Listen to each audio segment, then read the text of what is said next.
I have just returned from a cabinet briefing concerning America and Russia. The situations in Europe, Canada and the United States are very grave. With President Donald Trump's decision to sell Alaska back to the Russians and to his statement that he has withdrawn all troops from the Baltic countries, I can confirm that Latvia, Lithuania, Estonia, as well as Finland have all mobilised their troops to bolster their frontiers. Prime Minister Trudeau has formally asked America's help to bolster the borders of British Columbia and Yukon Territory from the new Russian frontier with Canada. I can confirm that Australia has received intelligence that President Putin is amassing troops on the borders with the Baltic states and Finland, as well as its new border with Canada.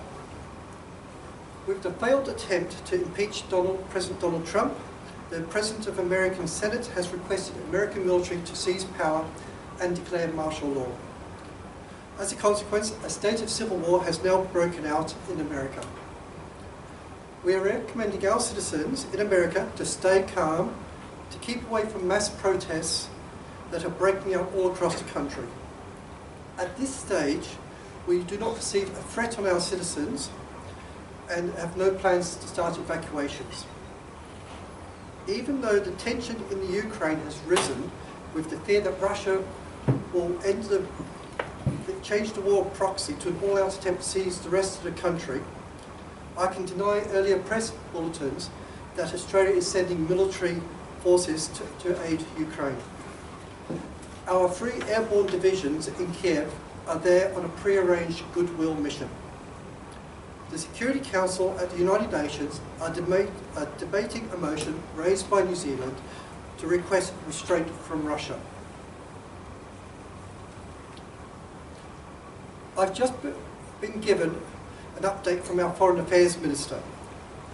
Russian tanks have now crossed the border into Finland, Estonia and Latvia, as well as the Russian military pushing forward in eastern Ukraine. Russian Federation have released a statement stating that there is no need to be alarmed. Their armed forces have only intervened to protect their own citizens in those countries. The European powers of the United Kingdom, France and the Netherlands have launched operations to defend these nations. Our airborne divisions in Ukraine have made contact with hostile Russian planes in Ukrainian airspace above Crimea and eastern Ukraine. Don't be alarmed. My government is working with our partners to calm the situation down. The Russian ambassador has been summoned. I'll take questions. Bruce. Mr. Prime Minister, the journalists report that the Australian troops were being mobilised to protect the Latvian states. Was that fake news? That is alternative news. Our troops have been moved to the Yukon Territory and British Columbia to protect the border with the new Russian border up now they've got Alaska. Jerry. Mr. Prime Minister, I can understand if this is all fake news. However, if it's real news you're talking about, how can we say that the United States, there's civil war? Who are the parties, by the way? The civil war, who's fighting? Well, the problem is that there's no central control anymore. The American government has effectively dissolved. The military are in power in parts, and there is a lot of Americans with their own arms, and they've now taken control of towns and cities across America. It's a state of civil war. So can I say that you say there is total chaos in the United States, and then you're saying that our citizens can stay there because they're safe. How can you say that? Because there's been no news about our citizens being put at risk at this stage. The civil war seems to be a bit more between these gun holders and officials. But if the situation escalates, we'll start evacuations. I think this is all fake news. Mr. Prime Minister, if any of these refugees from America try to get into this country by boat, will you stop them? We have strong border protection laws.